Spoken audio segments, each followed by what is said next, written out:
Welcome to Navigating Your Retirement. I'm your co-host, Tony Shore, and I am here with our host. The man with the plan is, of course, Travis Chance. Take a chance on navigating your retirement, right?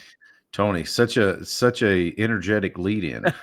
Trying. I don't know if I could follow that. It's you, like what do you do? What do you say after that? you got Folks, to bring the energy level up. You got to drink thanks the for coffee. joining us. Thanks for joining us. Well, Travis, I know that you're going to share your wit and wisdom, probably a little more on the wisdom side, but your wit is always appreciated as well. Our listeners have let me know that. Tony, did I share with you the story about the Minnesota couple that I heard recently? No, this should be good. What's going on? So I actually heard a pastor talk about a couple from Minnesota that they had been married for, I don't know, 20, 25 years. They were getting tired of the blustering winters you guys have. And they were like, we want some decent weather. So we're going to go to Florida. We're going to go somewhere. Let's go where we went on our honeymoon.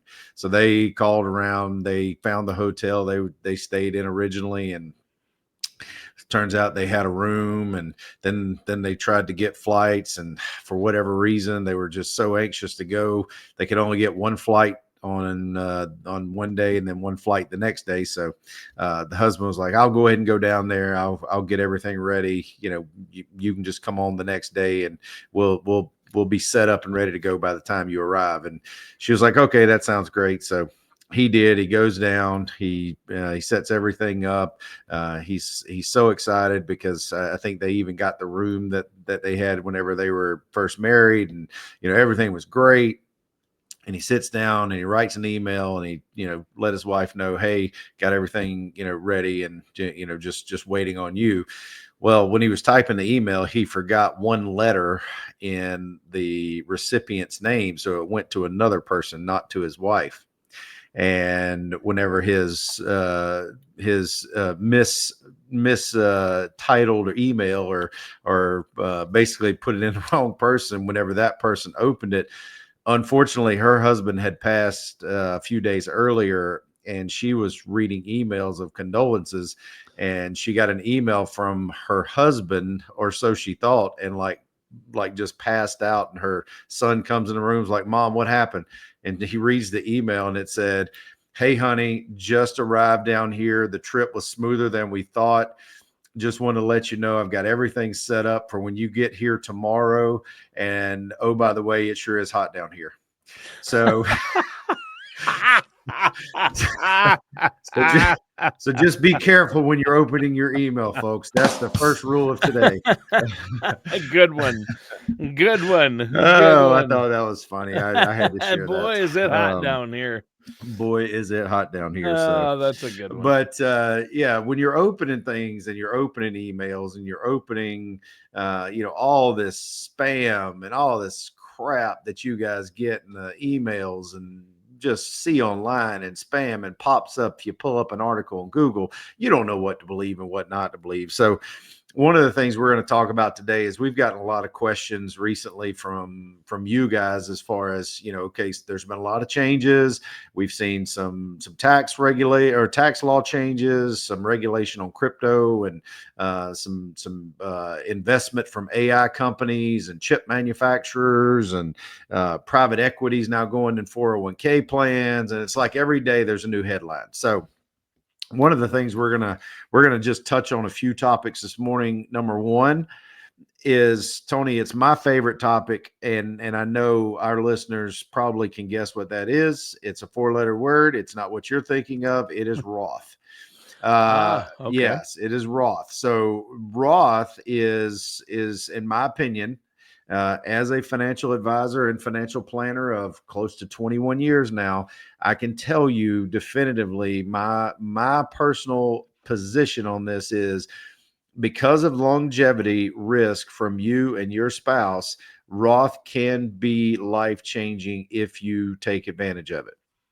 because as Rick Edelman, who created Edelman Financial Engines, I read a recent white paper and article that he put out, with life expectancy now approaching 85, now 90, 95. And then for a lot of people, they're going to reach 100.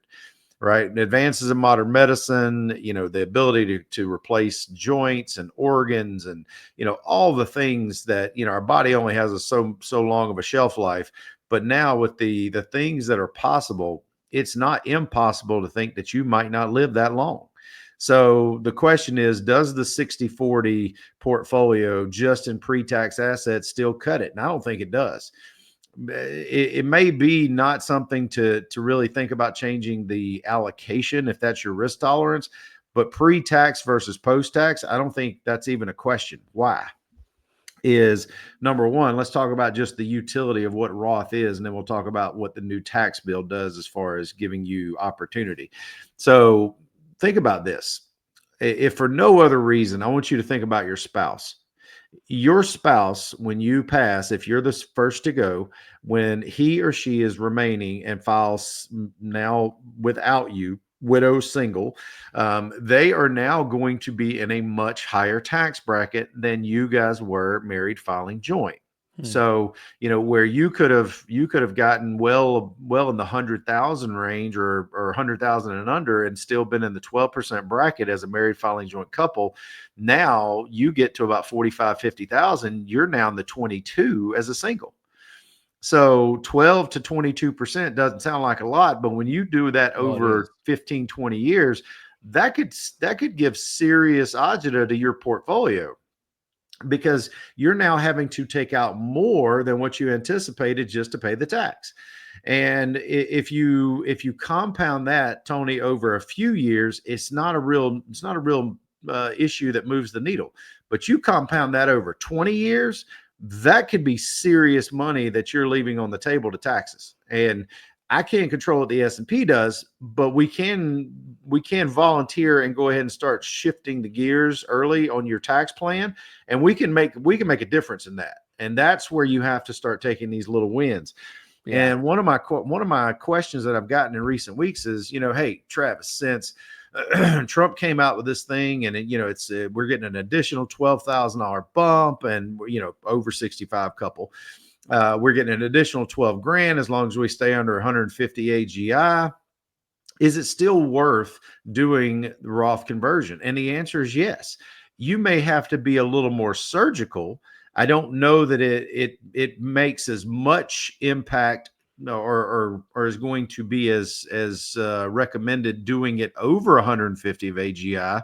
But if you're in between, 110, 120 and 150, there could be 10, 20, 30, $40,000 a year that it may make a lot of sense to go ahead and eat that tax burden, especially now that your standard deduction exemption is 31.5 plus 3,200 plus now an additional, Tony, bump of 12 grand. That's 46.7. That is huge. Like, you're going to be able to do more potentially. For some clients, they're going to be able to do more Roth conversion and pay less taxes. Yeah.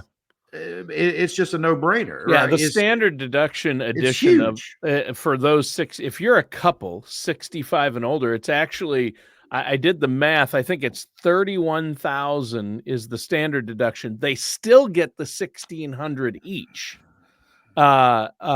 for couples 65 and older, plus the 6,000 each. If you're a couple and you're both 65 and older, you're going to get $45,500 in a standard deduction. That is huge. So take advantage of that, because it's a limited time offer. Well, my question to you is this, and it's, don't get me wrong, and I know a lot of clients, or even sometimes clients and sometimes prospects are like, well, yeah, but we were expecting taxes to go up, and actually they're not. They're only they're now going sideways because they extended the Tax Cuts and Jobs Act. So aren't they just going to do that again?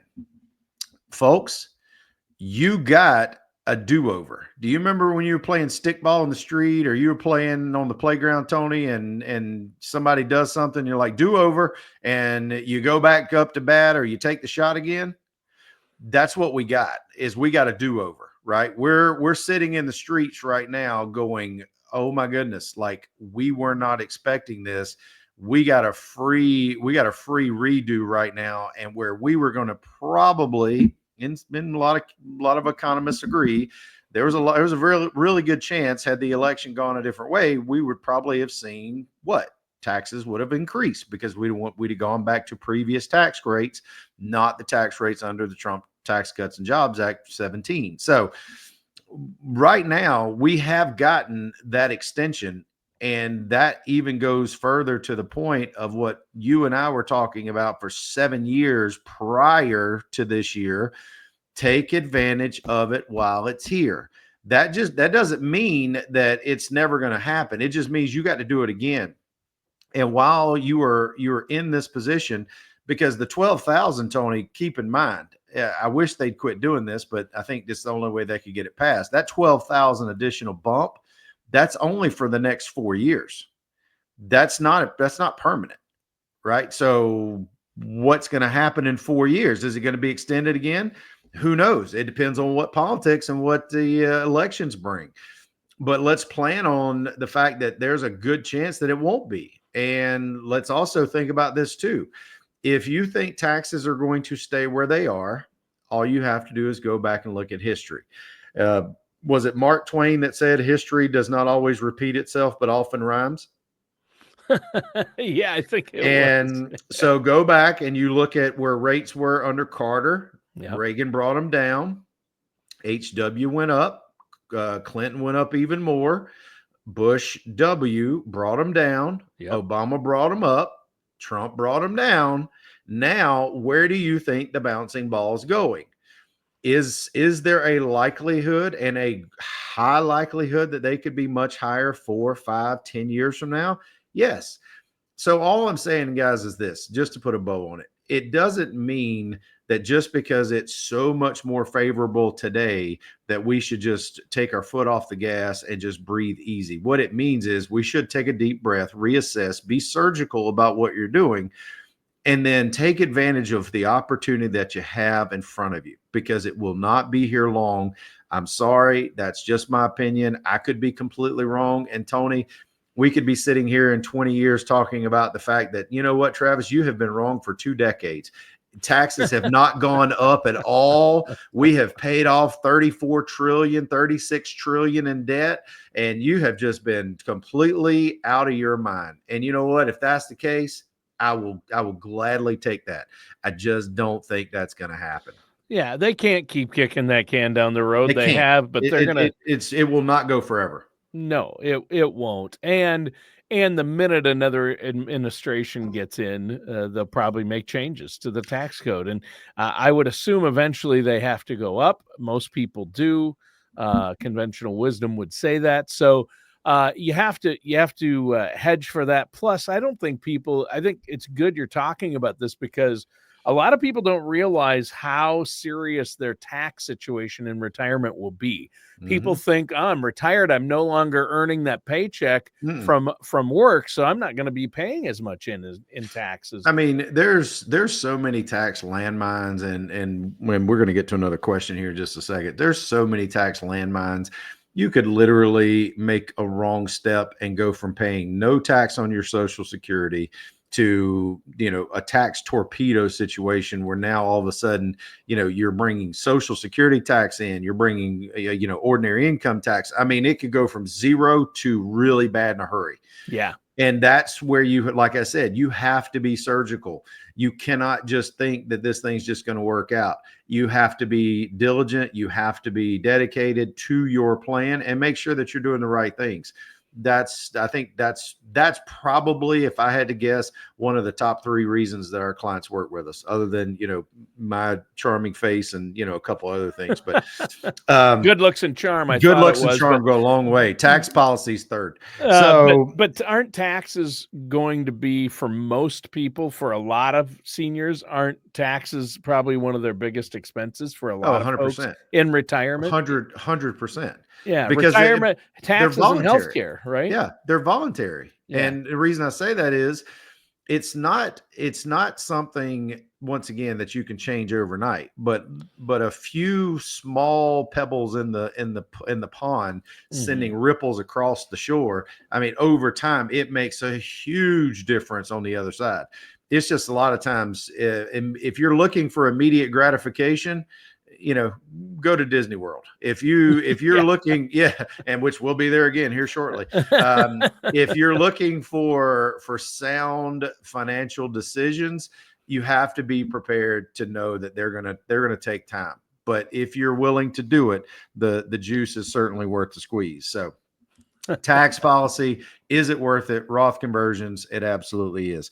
A couple questions, because I know we're getting into the show, we're getting further in the show. We got a couple questions I do want to cover. Number one, um, tax policy has been the highest probably inquired about topic, Sure. but certainly number two has been crypto and AI, because obviously we're seeing, we saw the Genius Act, we've seen, all of these tech companies promising billions of dollars into the economy and investment, and Apple just came out with theirs last week. It was like 600 billion, which that was only actually 100 billion of new investment. But there again, it's, as Reagan said, a billion here and a billion there, and all of a sudden you're talking real money. So we've got this huge influx of money coming in to further this technology. And my clients and I know prospects are starting to ask, is this something we should investigate? And the answer is yes. Now, Mhm. we've always taken the position that, hyperscalers and some of your bigger companies, we've kind of, in my opinion, we've always had a direct exposure to specifically artificial intelligence, because companies like AI like Apple, Amazon, Microsoft, Facebook, Meta, Broadcom, Nvidia, all of these are direct links to the AI platform. Why? Because whether they're a tech specific companies, Taiwan Semi, whomever building the chips or not, if they're a company that controls a massive amount of data, the chip does nothing, Tony, unless you have the data to put in it to create their artificial intelligence, right? Right. And Right. who has the biggest bank of information? Apple, Google, Amazon, Meta. I mean, so whether we acknowledge it or not, that has always been something that has been in the mix. But here's what I think we need to start thinking about, especially if it fits within your risk tolerance. It's not right for everybody, but it could be right for a lot of people out there. You know, when you start thinking about crypto and AI, this is not something that you need to go full bore into, right? You don't put 50% of your net worth or 50% of your portfolio into these technologies. But my opinion, I think where they may fit is maybe as a small cap replacement. Because for years and years, decades, small caps, it was like, hey, put 5 or 7%, 10% of your portfolio as an allocation into small caps. Over time, a lot more volatility, but probably going to outperform large and mid caps, and going to give you some additional alpha return. So that's really what I think going forward could be something to think about, is does that allocation fit in my portfolio? And most of the time, I mean, don't get me wrong, all clients are not created equal, and there's some that, may still not want this exposure, but 3 to 5% is not an outrageous number when you're talking about adding this new technology. Because I think this is, once again, I think evident from what we've seen, we're on the beginning stage. We're not in the inception, but we're also not at the end either. We're in the beginning stages of this technology. So if you don't have any exposure, the question is, 5 years from now, are you willing to turn around and look at the potential where we are today and go, you know what, that was a great idea, not putting that in and not getting that, X number of percent return, which is in new technologies, you could see a lot more volatility, but certainly a lot more reward as well. Yeah. Yeah, it is interesting, and the technology. Well, people say it's moving fast. I think it's still got a ways to go, Oh yeah. and you're right. We're just at the beginning. Well, and there's still so many tweaks that are needed. But you do, like you said, it depends on your situation. But if you have the money, you might want to start looking at that, but don't put all your eggs in one right, a basket. small allocation, Yeah. right? We're not trying in retirees. This is something that I've had conversations at length with our clients. It's been a real struggle for me as an advisor and as their fiduciary to recommend a high concentration in these assets for a long time. And it still is. It's because this is your retirement. This is your portfolio. This is a one act play, guys. This is not you don't get a do-over in this one, right? I mean, if you make a serious or terrible mistake, that's life changing. And that's the reason why I say, if you use it as an overall part of a diversified, well thought out strategy, it could certainly add value. But if you go too overboard, which I've seen the case where prospects have come in and I won't go too far into this situation, but I actually saw a guy one time. He was in his 70s. His son-in-law recommended that he sell all of his IRA, put it into crypto, and this was back in 22 when all of a sudden you saw Bitcoin go from 60,000 to 15,000 or whatever it was. And then he's like, "Oh my God, like I've got to have money to live." So by the time it was all said and done, I mean, it was an error that he could never, even though it's like, oh, well, he should have just held it. That's the problem. When you're 40 or 30 or 50 or 20, you've got time on your side. Yeah. When you're in retirement, this is why we've been so slow to When you're add. 70, you don't. When you're 70, you don't have that same time horizon. That's the reason No. I say start with a small position, build it over time, use it Yeah. as a small allocation, and let it grow. That's not a bad strategy, but certainly be careful with what you're doing, especially if you're out there listening and you're not a client of ours and you're just a follower of the podcast. If you have questions about this, give us a call, 877-269-0839. Let us help talk you through kind of some of the pros and cons and make sure it really fits you and your portfolio. Yeah. And then, Tony, last thing, and I'm only going to briefly mention private equity. This is recent. This just happened this week, and private equity has been something a lot of proponents of private equity been trying to get added to 401k plans, profit sharing plans, retirement plans for clients for years and years, and they finally got their wish with Trump. He finally signed it into law. This has not a tremendous amount of framework yet, so we're still unpackaging it, right? But I think one of the things we have to be aware of is this: everything that shines isn't gold. And just because, yes, we are talking about diversification, adding additional almost alternatives to the portfolio can certainly help smooth out volatility over time. There's that word again, time. But it's certainly not something that if you're trying to dip your toe in, get out really quick, that's going to work well for you. So folks, as we're unpacking this, we'll do other shows on private equity in future, but just wanted to bring that to your attention. And if your plan is one of the first to offer this, you need to think about this. What and fees and everything else aside, what is the liquidity portion of that? Do you have to leave that in there for a certain time? If you're 65 years old, do you want to leave that in there for a 5-year period, 7-year period? I don't know what yours may offer, but these are questions that need to be answered and thought through before you just make this decision. So Yeah. be careful, get educated, and that Yeah. also brings us to the end of our show. But I also want to mention this. The reason I say get educated is sometimes we don't know the questions that we need to ask. And that's why getting in an environment where you can hear maybe things and topics you've never heard or had them presented in a certain way could be beneficial. So our class offering is starting up.